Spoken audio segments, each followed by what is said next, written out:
प्रशांत किशोर 2 अक्टूबर को अपनी राजनीतिक पार्टी लॉन्च करने जा रहे हैं। इससे पहले जन सुराज की ओर से हर संभव प्रयास जारी है ताकि पार्टी बिहार की राजनीति में बड़ा फैक्टर बन सके। बिहार में मुसलमानों की आबादी लगभग 18% है और ये माना जाता है कि वे लालू प्रसाद और नीतीश कुमार के समर्थक हैं। इसलिए पार्टी की लॉन्चिंग से पहले मुसलमानों को अपने पक्ष में लाने के लिए प्रयास किए जा रहे हैं। जन सुराज ने पटना के बापू सभागार में एक अल्पसंख्यक सम्मेलन का आयोजन किया। इस सम्मेलन में नालंदा के युवा नेता दानिश मलिक ने सैकड़ों कार्यकर्ताओं के साथ भाग लिया। प्रशांत किशोर ने आगामी विधानसभा चुनाव में मुसलमानों की भागीदारी के बारे में संवाद किया। जन सुराज सभी सीटों पर अपने उम्मीदवार खड़े करने की योजना बना रहा है और दानिश मलिक भी इस चुनाव में जन सुराज के बैनर तले लड़ने का मन बना चुके हैं। इस अवसर पर दानिश मलिक ने बताया कि उन्होंने प्रशांत किशोर के साथ आगामी राजनीति पर चर्चा की। उन्होंने कहा कि मुसलमानों को राजनीतिक रूप से सक्रिय होना चाहिए और हिंदू भाइयों के साथ मिलकर आगे बढ़ना चाहिए। उन्होंने ये भी कहा कि नालंदा में वे संगठन को मजबूत करेंगे और पिछले चुनाव में मिली जीत को दोहराने का प्रयास करेंगे।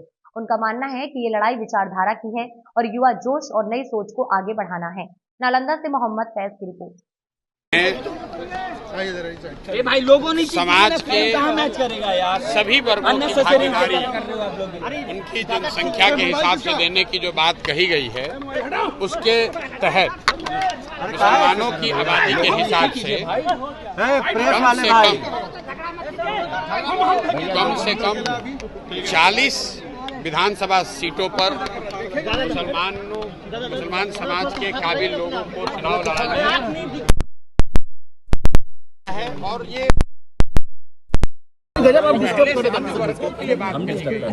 उसके अनुरूप है, ये कोई अलग नहीं है। दूसरी बात जो मैंने कही आरजेडी के लोग जो पिछले 30 वर्ष से मुसलमानों के रहनुमा होने का दावा कर रहे हैं, मैंने उनको और इस मंच के जरिए ये चुनौती दी। और अगर वो ये कह रहे हैं कि भाई जन सुराज के लोग आएंगे, वो मुसलमान अगर उनको वोट देगा तो वोट बटेगा, तो मैं उनको कह रहा हूं कि जहां पर भी मुस्लिम उम्मीदवार आप खड़ा करो, मुस्लिम उम्मीदवार, हम वहां मुस्लिम नहीं लड़ाएंगे, हम वहां हिंदू लड़ा लेंगे, कोई बात नहीं। तुम पहले मुसलमानों का जिनका वोट लेते रहे हो 30 वर्ष से, हक मारी बंद करो और हिम्मत हो उनको आबादी के हिसाब से टिकट दे के दिखाओ। ठीक है, वोट तो तुमने लिया है, ये हमने उनको चुनौती दी है। अगर वो स्वीकार कर ले तो बिल्कुल जो मुस्लिम उम्मीदवार को खड़ा करेंगे, हम लोग मुस्लिम नहीं लड़ाएंगे। सीएम आप होंगे? अरे भैया, दल बना नहीं और आप सीएम कौन होगा? जन सुराज का मुख्यमंत्री बनेगा, जन सुराज की सरकार बनेगी, उसमें इफ बट किंतु परंतु मत रखिए।